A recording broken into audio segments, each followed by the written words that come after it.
Welcome back. We continue our series of T'Alba Truth, this time examining some of the mysteries of our planet Earth, which are covered in Michel de Marquet's extraordinary non-fiction book, T'Alba Prophecy.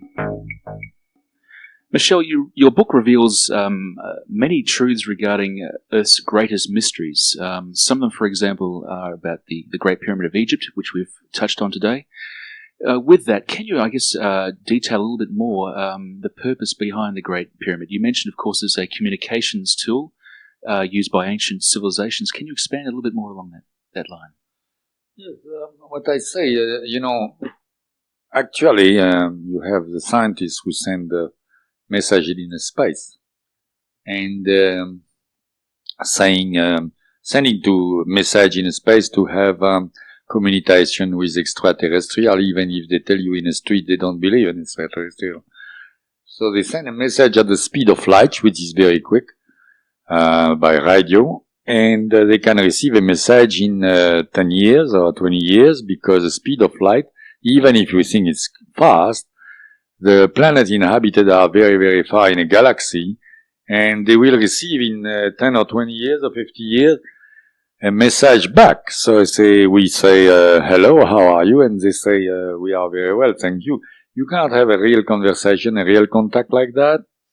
I think I told you that a few minutes ago, but I didn't explain maybe really what's happened with the Great Pyramid.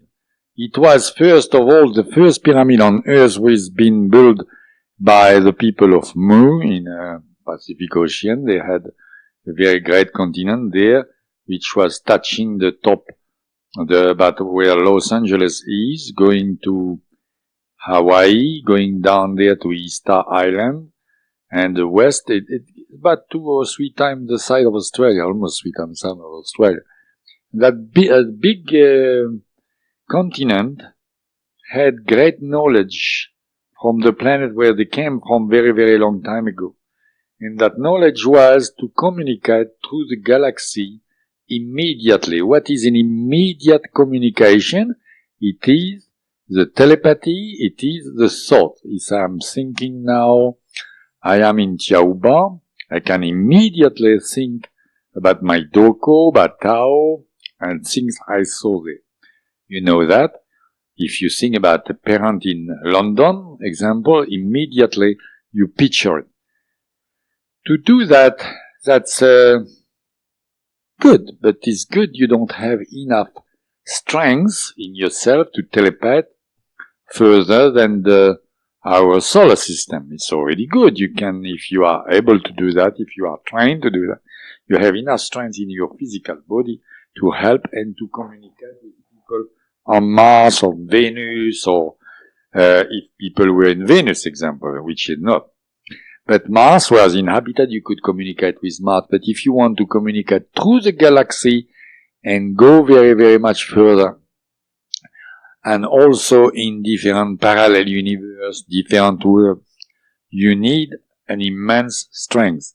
So those people knew that, and they had a tremendous knowledge and technology, and they built a pyramid. The first pyramid was at Savannasa, was 3 times the size of the pyramid of Cheops. And Savannasa was on the continent of Mu, wasn't it? On the continent of Mu. Yep. Savannasa was the capital of Mu, actually. Mm-hmm. And they had built that pyramid, and they had built also the pyramid with big, big, big stone, not like we think they built the pyramid with slabs and stuff like that, but simply by the knowledge of anti-gravitation, which make everything weightless. So 50 tons stone can be lifted just by anti-gravitation with a little apparatus which is not bigger than a box of matches. My God. And move with one man. They had to, because it's a great job. Not only they build the pyramid, but also inside the pyramid, it is a shaft with like a cannon, if you like, where at the beginning your thoughts are going to be directed to a special place they knew inside the galaxy, into the galaxy, to send the message. Okay. Now, you imagine even if you had a pyramid in, in carton or timber, and you could move the pyramid, and look through a shaft and say, go, go, go, go, no, stop, stop, stop, yeah.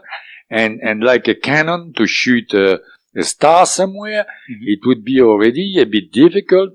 But if you build a pyramid by the bottom and you don't pierce the shaft, you build the shaft inside the pyramid, imagine the knowledge you need, not only engineer, but also great architects, mathematicians to know how to do it.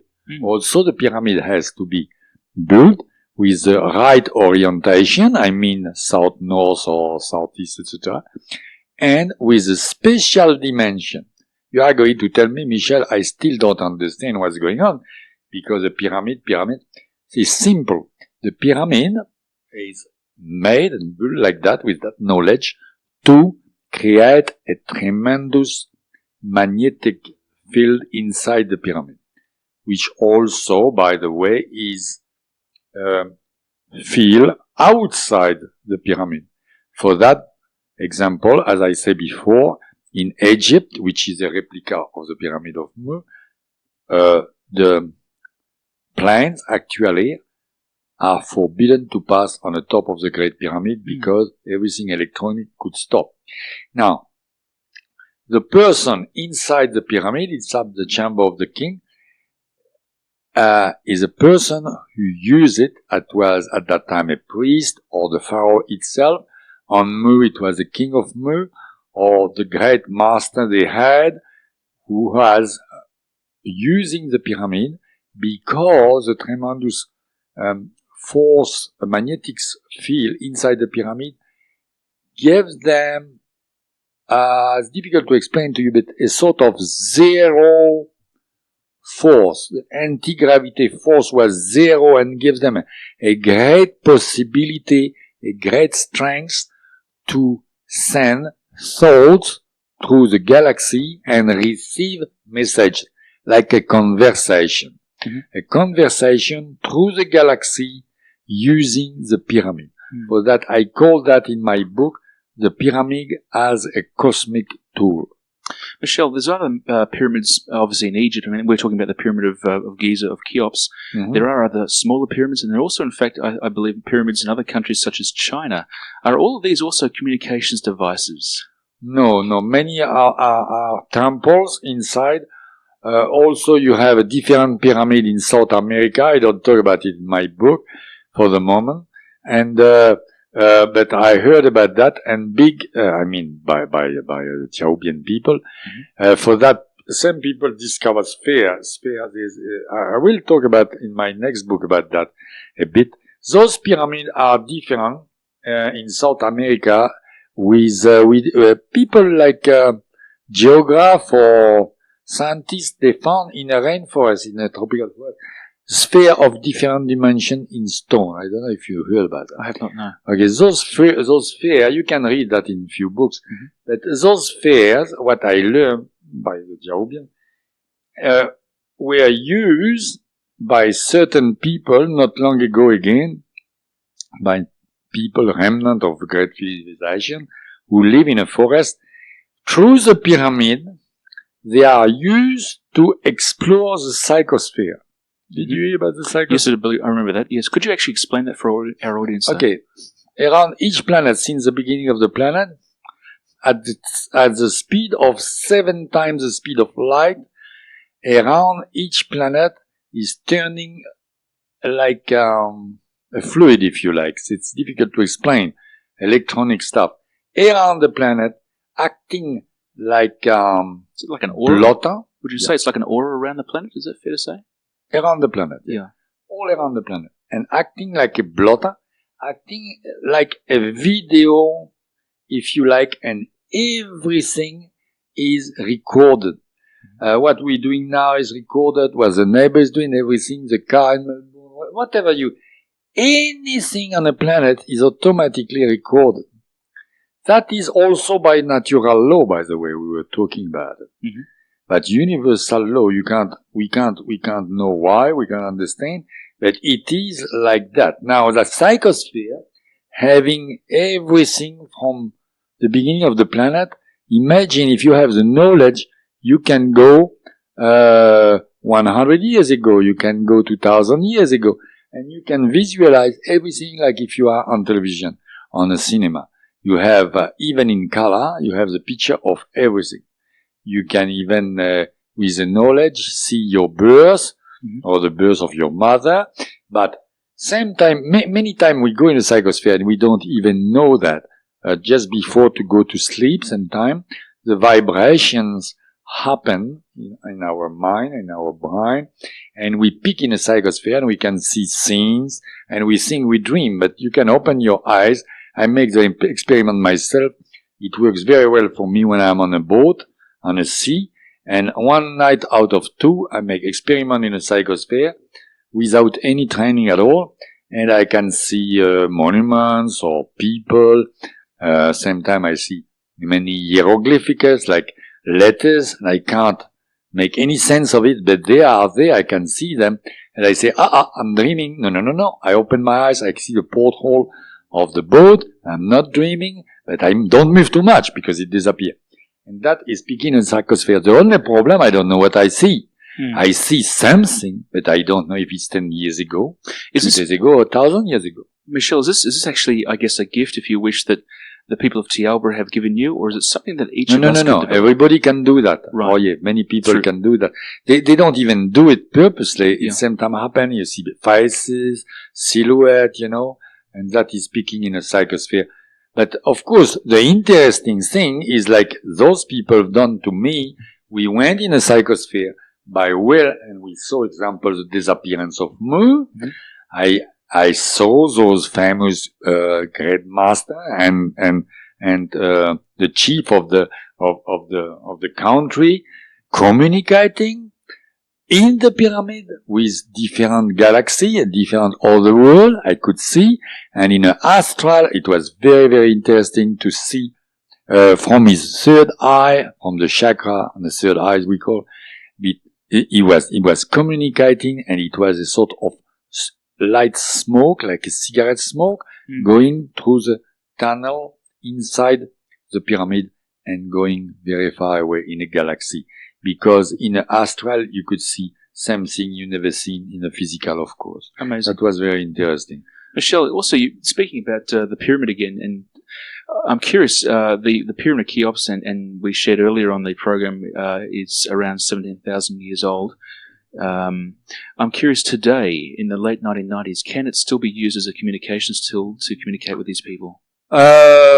Maybe, but it is not sure. For the simple reason, when the pyramid of Cheops had been built a long time ago, the Earth, they built it for many thousand years with the direction of that famous shaft on a special place in a galaxy they were interested to talk and to communicate with those people.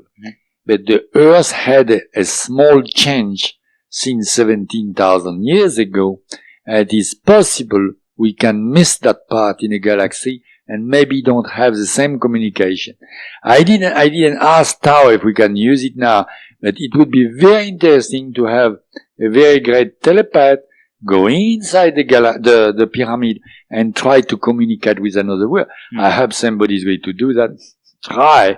If it doesn't work, it is because the Earth changed, but maybe it can work. Also, what is your next question? Well, I'm curious also about, we also touched on earlier in the program, the Bermuda Triangle. You mentioned that it's part of a parallel universe. Essentially, when ships and boats and people disappear into this Bermuda Triangle or parallel universe, essentially, where do they go? Is it to a different dimension? They are on a different vibration, different dimension, and the time stops. The problem is you don't die anymore. You have to have a very strong accident or commit suicide, but committing suicide is very bad. So they are trapped in a parallel universe. That is a sort of curse around this planet. It's not about every planet. It's not all the planets it's happened, but our planet has that terrible things. Same time people came out the parallel universe. And then they are amnesia, or they don't want to talk about it because they say everybody's going to think I'm a cuckoo. So many people don't want to talk about things because they don't dare to talk. By the way, that is also to answer into your question at the first type you have on me. You ask me why those people choose me and why. Right. So why they didn't choose somebody else? A big part of it, I think, also talking to Tao, it is because I'm a person who is afraid of nothing. You can take a gun, you can kill me straight away, I'm not even going to move, I don't care. I know, because you have to believe me, okay? Sure. I don't believe anymore. I know, because I saw it. So I know I'm going to go in astral straight away. You can kill me, that's your problem. So I'm not scared of anything, and I talk. Now, imagine, you go over the fence tomorrow morning, and you say to your neighbor, I've been abducted the last week, the neighbor is going to make fun of you. Yes. You're scared of talking about it, okay? I'm not scared of talking about it. Same time, I even feel sorry for the person in front of me who start to smile. I say, okay, you know why I'm feel sorry for that person? I'm going to tell you that. 150 years ago, in a congress, I didn't hear that from the planet Jauba. You can open a history book here on that planet.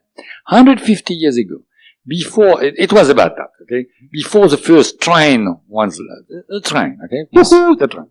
Okay. The Congress of Scientists, I think it was in America, they have the convention there, they talk, and the guy, very seriously, don't laugh, very seriously. He say, gentlemen, I'm sorry, but I think we are going to make a mistake because if we launch a train, a man in a train, his heart is going to stop at 60 kilometers per hour or is going to be ejected, sucked out of the train.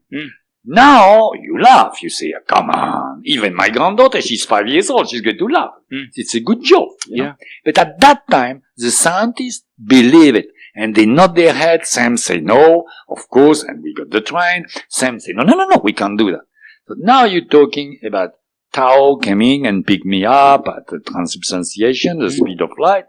And some people still laugh at it, okay? Exactly like those people were making a big mistake at that time. So I don't care. I talk about it. I don't care. My neighbor look at me sometimes like a cuckoo, but finally he respects. The point is they haven't locked you up yet, Michel. That's the main thing, isn't it? Pardon? They haven't locked you up yet. Not yet. It's interesting you say that too. You think it's only a few hundred years ago we also believed the Earth was flat. And, still people are believing the Earth is flat. Absolutely, quite correct. And if man was meant to fly, quote unquote, he would have had wings and so forth. So it goes on. Michel, we've talked about a range of, so-called mysteries on this planet so far. We talked earlier about the continent of Mu. I'm curious, looking again at the Bermuda Triangle, it's been said that there are, in fact, something like up to a dozen different places on this planet that have a similar problem, if you wish, or a similar experience. Very possible. Yeah. Very possible. There's one, in fact, actually, that's reported off King Island, which is in the Tasman, between Tasmania and the Australian mainland. I believe I recall a RAAF pilot going missing maybe 10, 15 years ago. And so my question to you is, actually, do you know, in fact, if there are other similar, if you wish, Bermuda Triangles or parallel universes on this planet? No, the main one we know. No. The parallel universe is all around the planet. All around the planet, okay. But if you have, like you just say that in Tasman Sea, a pilot disappearing, it is because the parallel universe don't. The most common is in Bermuda Triangle. But the parallel universe is touching our universe like a sheet of linen in a wind, if you like. It's a stupid comparison, but it's a good comparison. And if at that moment the guy passes with his plane, he can disappear. Then he can reappear too, you know. And as I say, he's not going to talk about it or yes or whatever. But if he disappears, he's stuck in a parallel universe because the parallel universe act like that. And same time, at same place, as we say, what we call Bermuda Triangle is just more common than another place, and people talk about it, but it's other place too, yeah, of course. Certainly more than a dozen, maybe. Michel, is it possible that those people that do disappear into this parallel universe, again, Bermuda Triangle, it's said, a lot of people believe that everything happens to us for a reason, call it karma. Is it possible that these people are having a karmic experience? It's part of their karma to actually disappear and spend time here. Everything happening is a karmic experience, okay? Right. Everything happening. But it is, of course, a very, very bad experience. But you have a lot of bad experience. That's up to you. Before you came on earth, you choose it, you say no, yes or no. But it's a part of the karmic experience. It's a part of the school anyway. So it's very sad sometimes. It's very sad also when you lose somebody you love. Everything is made for a reason and for a learning, okay? But it's not for that we have to say that person is bad or good. That's it. That it is like that. And we have to accept it as you say. I see you understood very, very well what I was talking about, because it is everything is a part of our own karmic experience. But each of us having a different experiment, if you like, or experience, and a different karma. So each of us have a different life and different goal in life, but nobody knows because you forgot about it after you preview your life, and you saw that with your higher self. So. Okay. Michel, one of the more fascinating pieces of technology that you discuss in your book for me certainly is space travel. You refer to it as transubstantiation, if I've pronounced that correctly. Transubstantiation, yeah. Even better, thank you. Yeah. You want to hear about transubstantiation? Yes, please. It's very good to ask that, because many people know now about the speed of light, the stars, very, very far away, billions and billions of kilometers away. So it's excellent, that question, because people out there can say, oh, come on, Michel can't go in a planet at billions of kilometers away, lights years, in 9 days, and come back. It's absolutely impossible. And they are right. You can't do that. You can't do that. So what's happened? Why did I go there? It's very simple. Those people have the knowledge of transubstantiation. What is transubstantiation? Everything is vibrating at the speed of light. This desk here, where we are, is vibrating at the speed of light too. Or, if I have the knowledge, I can make disappear the desk. You say, what? I accelerate the vibration of the desk, then the desk is going to disappear in front of your eyes, and at that moment, if I have the technology, I have the possibility to transport the desk invisible on Mars, Venus, or the other side of the galaxy. Example. Generally, I'm saying something wrong here because we can't do it like that. But I transport it in the moon, okay? So instantly. For the moment. Instantly. Right. Then over there, I slow down the vibration again, slow down. And the desk, reappear on the moon. Incredible. That is a transubstantiation. Good. And there's no, obviously, sorry to interrupt, when you do this with people, I take it there's no problem physically? So that it was to give you an example. So those people who abducted me go with your spacecraft, with the full people, it was 12 people plus me, there's 13 people aboard, everything, the spacecraft, and start to speed at the speed of light, very, very, very fast. In our solar system, even faster. And then, they can't transubstantiate in our solar system. Even in another solar system, they must be between solar systems at a special point in space, and then at that time, they have the technology to transubstantiate. The story of the desk, but in much, much bigger scale. So the spacecraft disappear here at a certain point in space and reappear billions and billions of kilometers away. Now, the amazing thing, I was in a spacecraft and I didn't feel anything, and I can tell you it's more comfortable the spacecraft than in a plane when I came to Melbourne or whatever. You know, it's very, very comfortable. And I never understood when they do that, but they did it. And that, to tell you, again, when we say we have a tremendous technology, not yet, because compared to them, we can be compared with our space shuttle and stuff like that to a wheelbarrow. We have the wheelbarrow, they have a Concorde. Okay. Michelle, your book has a great deal of scientific information research in it. At this stage in our existence, I understand that the scientific community is basically split. You have one group of scientists that believe wholeheartedly in what you're saying and have actually been inspired by some things in the book. You also have another group of scientists who remain skeptical.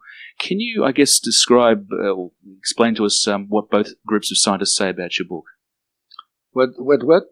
I'm just after a bit of feedback, I guess, about the two groups of scientists, what they think of your book, those that are for it and those that are against it. Oh, I can't say which is for, which is against, but I had in 1993 when I came in Melbourne, I had discussion with scientists in a radio show, and of course the speaker the interviewer tried to make a bit of fun of me and also tell me, do you have a proof? Show us your proof, And I say, okay, I don't have physical proof, except, of course, I didn't know at that time all the information Tao gave me, like the pyramids, Sphinx, etc., were going to serve as a proof. But I say, hey, listen, I'm going to ask a question. You are a physicist? He said, yes. Have you read my book? I say, yes. Okay, now, you read my book? He said, 3 times, as you say. I say, good. So it's very easy. I am only a landscape architect. I have only high school and a bit of school for landscaping. I didn't go to the university. I'm not a scientist. So it's easy for you, reading the book like you did, to find at least one thing which make the whole book untrue and everything is false. Can you give me that things? Give me one proof, the negative proof. And the guy start to stutter and say, I can't find the negative. So I say, you don't have any proof either. You can't prove I'm wrong. I'm sorry. That's a fair comment. I understand from the other side of the coin that there are also a group of scientists that have researched your research, if you wish, and in fact, there's actually a scientist in Melbourne, Dr. Tom Schalko, who has, I understand, invested something like 2 years and several $1,000s in developing what is the world's first auric garments, which he now calls chakra shirts. Based on my book, based on not on my book, on the information I brought from that planet that I put in a book. I was talking about wearing a robe over there. They match with my aura. I hope everybody heard about the aura. Another thing also, the same scientists are against it. I don't know why, because they should know it. It's a natural phenomena. So the aura is made by the vibration of your chakra.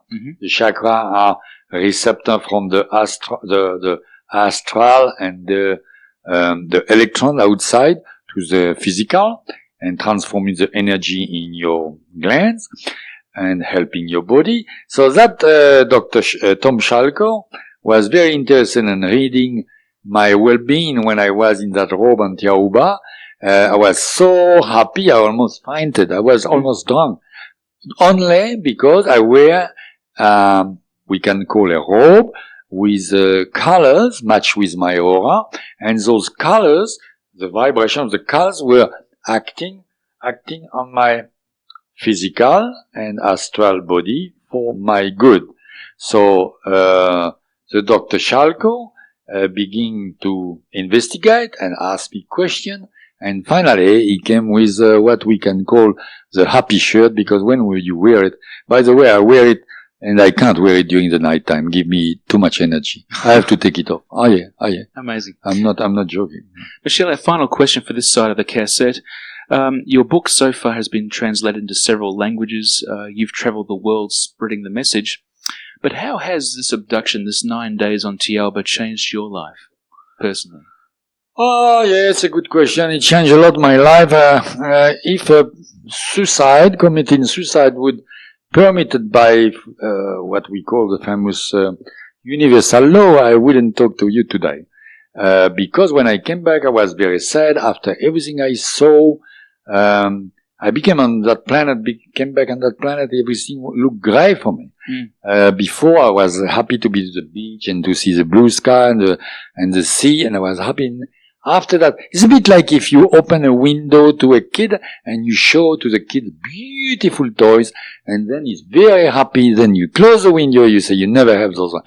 Because on that planet, to see those people full of love and happiness all the time, they look like if they receive a good news. And the beauty of the planet, you know, I would say, oh my God. So my life changed a lot. That was, if you like, now I cope with it. And if you like, I have some good on that, because now I don't believe anymore. I know, because I saw it by myself. So I believe, if I believe something before, no, I know. And that's my reward.